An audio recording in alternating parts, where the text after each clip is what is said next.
Alright, in this video, I would like to show you how to derive the method of virtual work for beams. So in engineering mechanics, the virtual work method probably is the most important one, also is very difficult. So the virtual work, at the beginning, you may feel this theory is quite obscure. But here I'm going to show you in a simple way how virtual work works for the beams. So here we have a beam structures. There's a concentric load P applied at point C. So under this concentric load, the beam will bend. So the point C will have some displacement delta Cp. So the delta Cp, the subscription C means location is at point C, and P is mean this displacement due to load P. Okay, so how much work the load P have done during this process? So we have to see during the load P is gradually increasing from 0 to some value of P. So we say the change is the load displacement curve. So it's linear change. So linear change from 0 to some value of P.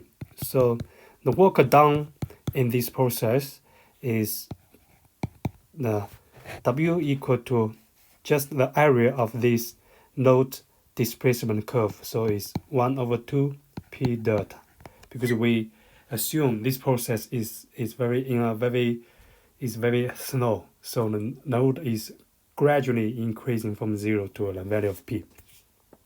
So this is external work done by the load P.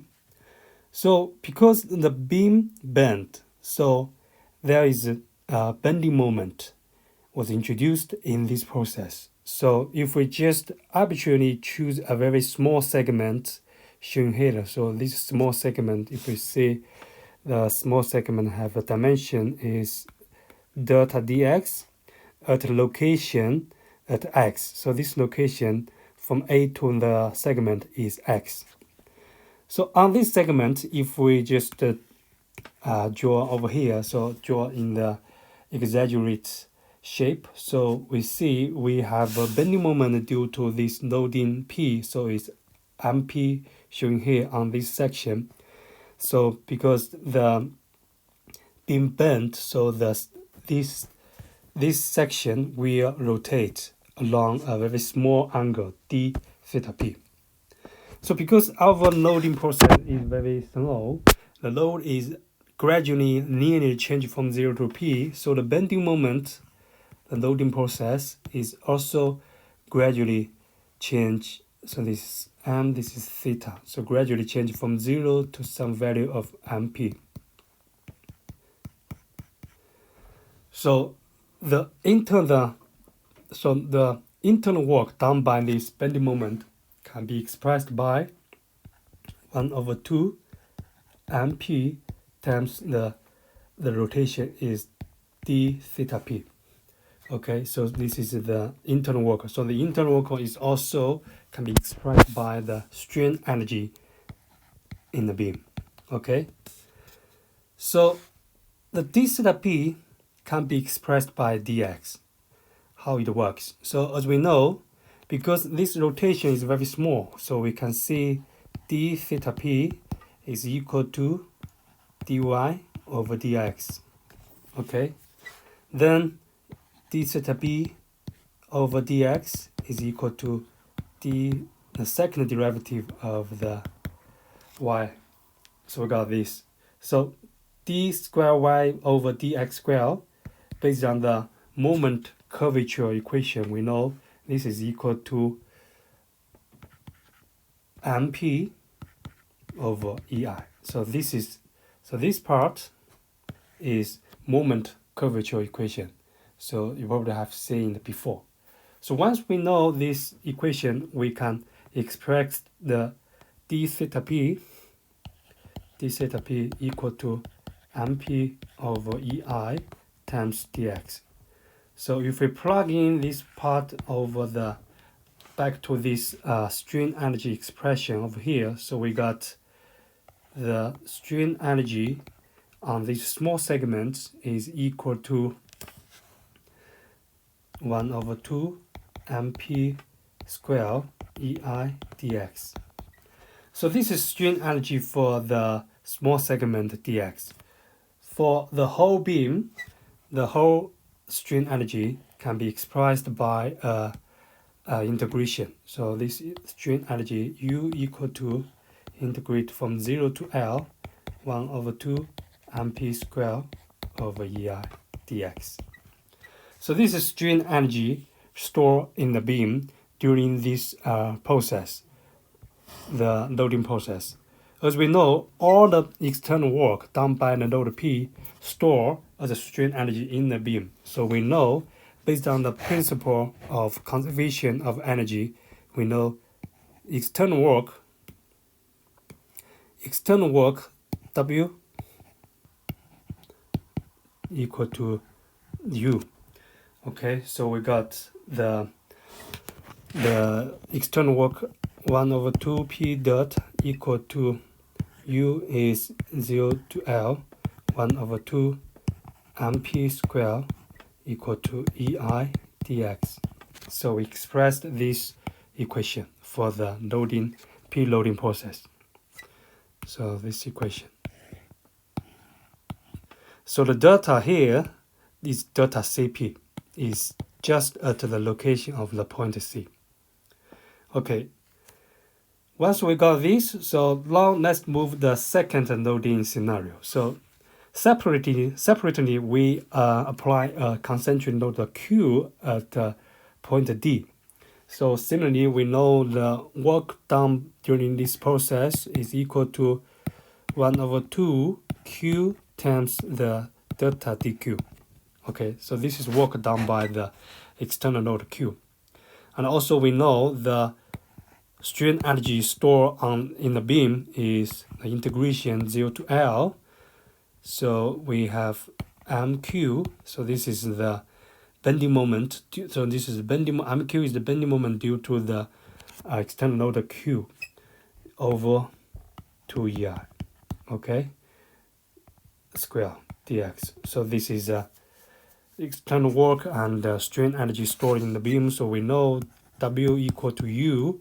So we have 1 over 2 Q delta P delta dq equal to 0 to L mq square 2ei dx.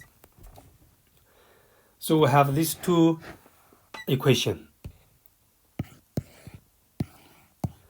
So now I would like to do a very interesting part. So if we just first of all, for the same beam structures, first of all we apply a P load at point C. So the beam will move. The point C will have some displacement is delta Cp. So this dotted line is the bending shape of the beam. So here we keep the P on the point C, so the P is kept over here. So continuously I apply a load Q on the point D. So the beam will continue to bend to the final shape is showing on the solid line showing here. So the point D will move the displacement delta dq. Okay, we just combine these two loading processes together one by one. But so during this P plus Q loading process,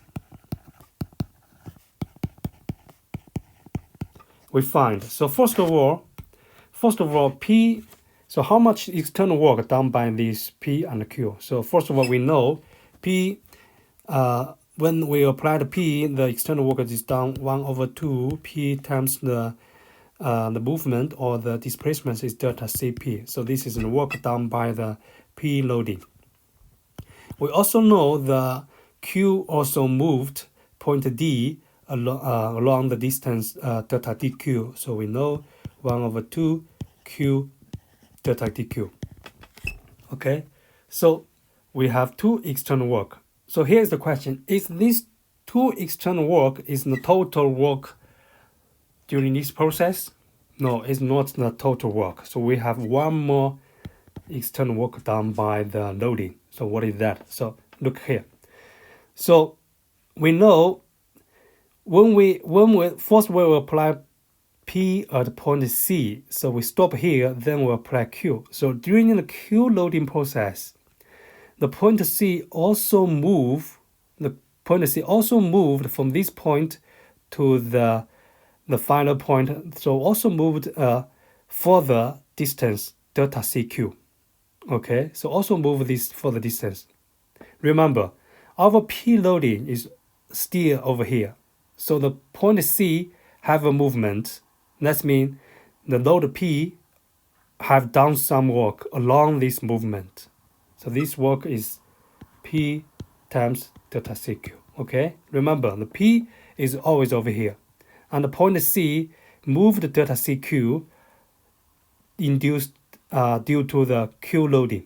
Okay, so P done some work. Even this loading this work is P, how to say, is unintentionally or accidentally done some work along the displacement due to load Q. Okay, so look at here. So we have extra work done by the node P. So this is the total external work. So how much strain energy stored in this P plus Q loading process? First of all, we know the bending moment MP inside this the beam. So move the section, rotate delta theta P. So we know the so first of all is 1/2 MP d theta P. This is due to P loading process. We know due to Q loading process, we know MQ also done the work, MQ d theta Q. Okay, so this is two internal work done by this internal bending moment. If this is the all strain energy, no, we do have an extra term. What is the extra term? So the MP, so during the loading P loading process, MP was created on these sections. And because P is always over there, loading P is stay on the beam, so MP stay on this section. And then we apply Q. When we apply Q, the MQ was created. But MP always on these sections. The rotation d theta Q is due to MQ. And also, the section rotates, and the bending moment MP also along this rotation direction. Let's explain it again. So MP is stay on this section, and this section rotate d theta Q due to MQ. So that means MQ done some work. But during the MQ work, during the internal work done by MQ, MP unintentionally also done some work along the d theta Q. So this is the thing. So the d theta Q is due to MQ. But as we know, MP still on the section. So MP also done some work along this rotation. Because MP is always the same value, so is MP times d theta Q. Okay, so this is the work on this small segment, MP times d theta Q. So it's changed from 0 to L. Okay, so this is the whole internal work done by the bending moment.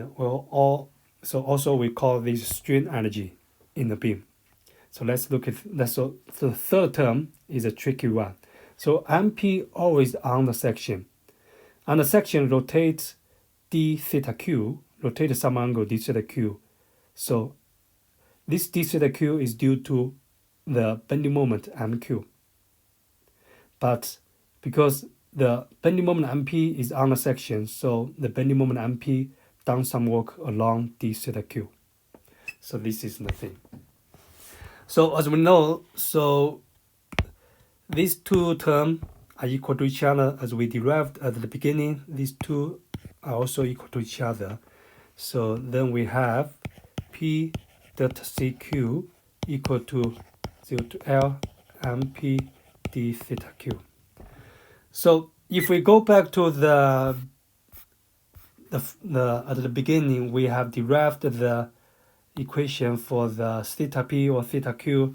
So we know d theta Q showing here. We know d theta Q can be expressed by d theta Q mq over EI dx. So then we know this term can be expressed by mp times mq over EI. So just put this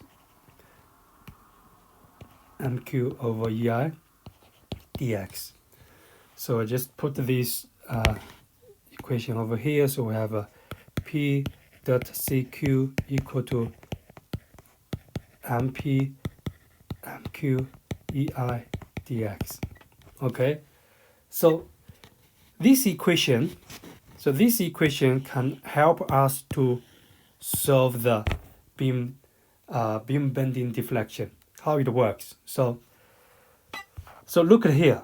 So here we have a beam bent beam under some loading Q, and by using the method of conservation, method of rework, or the principle of conservation of energy, we know how to calculate delta dq, but we don't know how to calculate delta cq. So if we want to calculate the delta cq, so we can use this equation. So we can just virtually apply a load P to create some scenario to come out equation like this. If we see the P is equal to 1, so then this equation can be tend to be 1 delta CQ equal to 0 to L MP MQ, okay, E dx. So is P equal to 1, so then the equation tend to be like this. So this is the thing. So we can virtually apply a load P on this point. So this helps us to come out an equation shown here. So this equation can help us to solve the delta CQ. So the integration term, the MP is the bending moment due to the virtual load P, and MQ is the bending moment due to the real load Q. Okay, so we can use this as a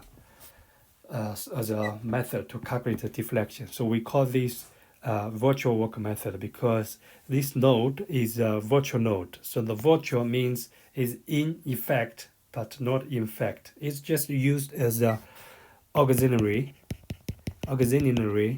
node to help us to come out a very useful equation to solve the deflection. So this deflection this deflection can be anywhere on the beam. Just apply a virtual load on that point. So this is a simple way to understand the derivation of the virtual work method for beams. Hopefully, this can help you to use this very versatile method for the structural analysis. Thank you.